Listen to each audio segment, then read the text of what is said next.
Irrational fear.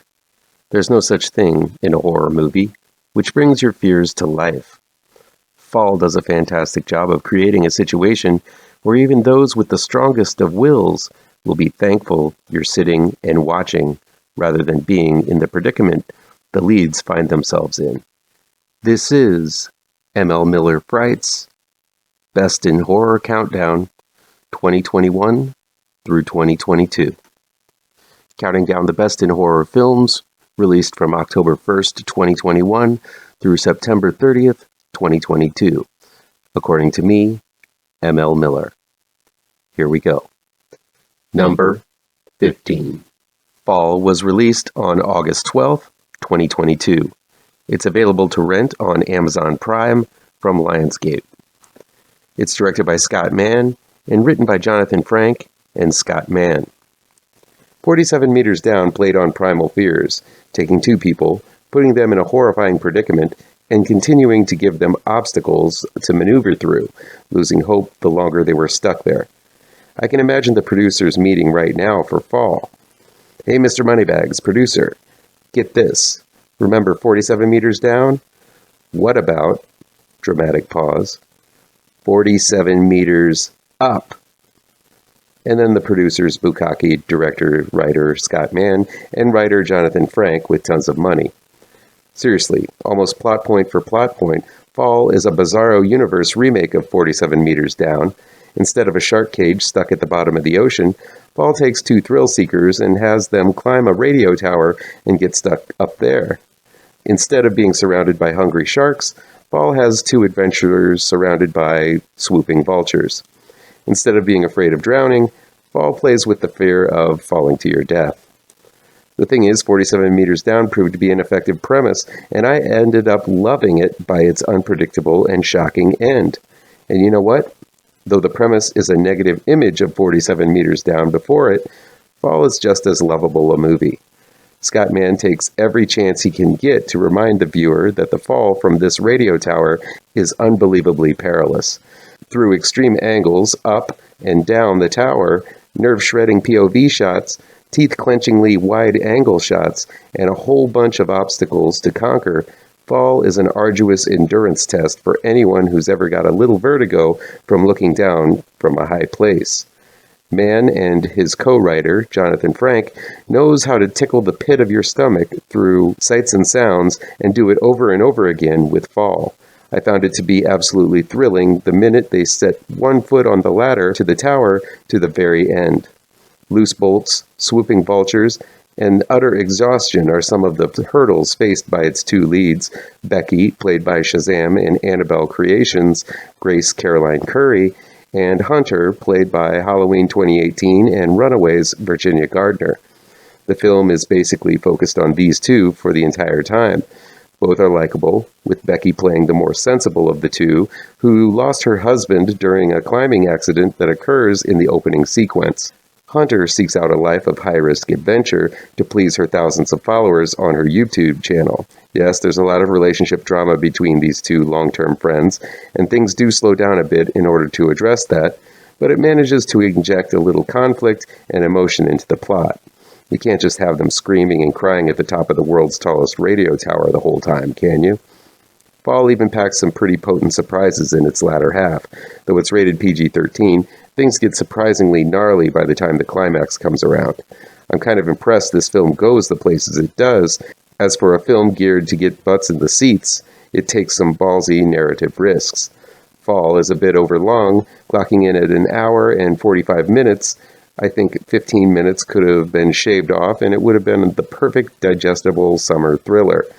Yet, there are all kinds of death-defying sequences that will make your heart stutter and your stomach flip. The performances were solid with the two leads, and though his role is a skosh more than just a cameo, Jeffrey Dean Morgan shows up, playing basically himself. Fall is not high-class theater. It basically takes primal fears and shoves them in your face, but they were successful in doing so every time and had me tapping the ground under my feet to reassure me that it was there numerous times. This movie is big, brash, and dumb fun, and I loved it. While much more subtle, Hypochondriac does a wonderfully surreal and tragically realistic job of bringing one man's worst fears to life.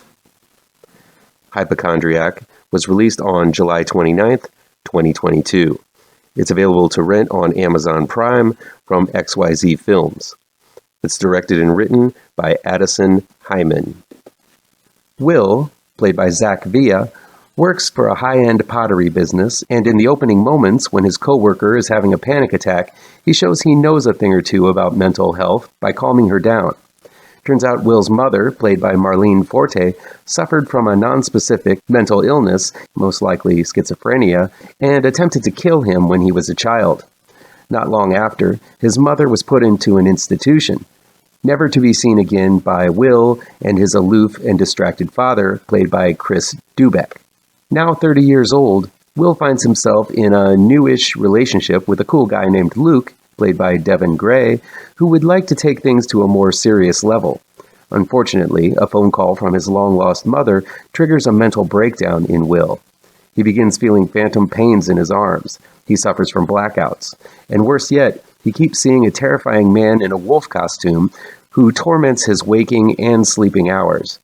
As his symptoms intensify, the world Will has built around him begins to crumble. Hypochondriac is one of the best films depicting a not-so-slow descent into madness. Usually, in descent into madness films, there's a tendency to rush through things to get from the normal to the Lulu Cuckoo land because, let's face it, that's the most interesting part. But because of the trauma he suffered and most likely blocked out from his past, a trauma we experience early on in the film in a wonderfully uncomfortable scene between Will and his mom, this mental break is much more believable. It helps that Zach Villa is an extremely likable protagonist. He asks all the right questions to himself. Though he is terrified, he also seeks out help. And while at first he is told that it is most likely psychosomatic symptoms, otherwise known as an illness caused by one's own mind, his persistence and desire to seek help actually is what saves him. Sure, he does a lot of damage while he is suffering from these problems to his life and those around him, but if there is a helpful message to be gleaned from Hypochondriac, it is that seeking help is the best thing you can do in this situation. And man, is this situation ever horrifying. Through some wonderfully macabre and terrifying imagery, the viewer sees through Will's eyes as his mind begins to shatter. The Donnie Darko-esque wolf creature that Will hallucinates is very, very scary, especially the way it blends into the darkness and then quickly emerges from it, and then pops up in your face. It's an old-school scare trick, but director Addison Heimann makes it work every time. There's an especially arduous sequence where the wolf creature influences Will to reach into a lit kiln that is absolutely mortifying. Hypochondriac is filled with moments that bring to life what so many people suffer from every day. This is obviously a film that comes from a very vivid and personal vision and experience. Some will take umbrage towards the intimate look at a gay relationship in Hypochondriac. If you do have a problem with it, fine. Just please don't litter my comments section with them. It is 2022, and seeing two men kiss really isn't all that shocking anymore. But the gay is simply presented as a part of Will's life. It's an aspect of him, but not the focus of the movie. This isn't a film that tries to push some kind of agenda. It just shows a complex and troubled relationship that is threatened by mental illness. The two people in this relationship just happen to be gay. There is a quite explicit sex scene towards the end that I think might have gone a bit too far. This isn't because I objected to it morally, I just don't think it really added anything to the movie. I'd call out a hetero sex scene if it felt out of the blue and unnecessary in a horror film meant to be taken seriously. So just to be crystal clear to those reactionaries out there, the sexual acts are fine, but the placement of the scene does seem a little bit extreme and simply going for shock value. Hypochondriac is wonderfully acted on all fronts. Marlene Forte plays her extreme part hysterically, but believably. Her rants on the phone with Will are unhinged, and you can understand how this might be chipping away at his psyche. I really like the distanced yet caring relationship between Will and his father, played by Chris Dubeck.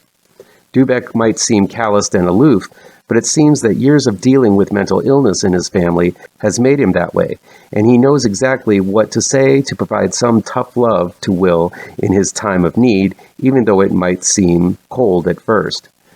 It's a complex role that Dubeck pulls off very well.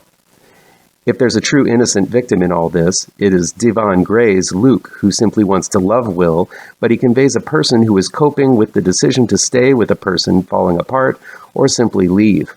Gray's solid acting is not only the rock Will can lean on, but it's one of the few voices of compassion and sanity heard. But the movie wouldn't be what it is without the tormented and tragic performance by Zach Villa as Will. The actor conveys so much emotion and creates such a well-rounded character. He shuffles through a Rolodex of emotion capably and believably all the way through. It truly is a remarkable lead performance. I don't know if the filmmaker suffers from this debilitating ailment or knows someone who does, but Hypochondriac is an unsensationalized and accurate depiction of mental illness and refuses to end it on some kind of over-saccharinated note. The realism of the final moments is undercut by a rather generic recovery montage, but the final scene communicates the message that though you can't deny mental illness, you can still live with it. Hypochondriac is one of the few movies that works as a positive message about mental illness and also functions as a pretty harrowing horror film. As always, feel free to agree, disagree, or give me your own picks for your favorite horror movies. It's October, so let's talk horror. Come back tomorrow for the next level in the Best in Horror Countdown 2021 through 2022. Be sure to hit all of the pertinent bells and whistles down below, and you'll never miss a post. Happy Halloween, folks.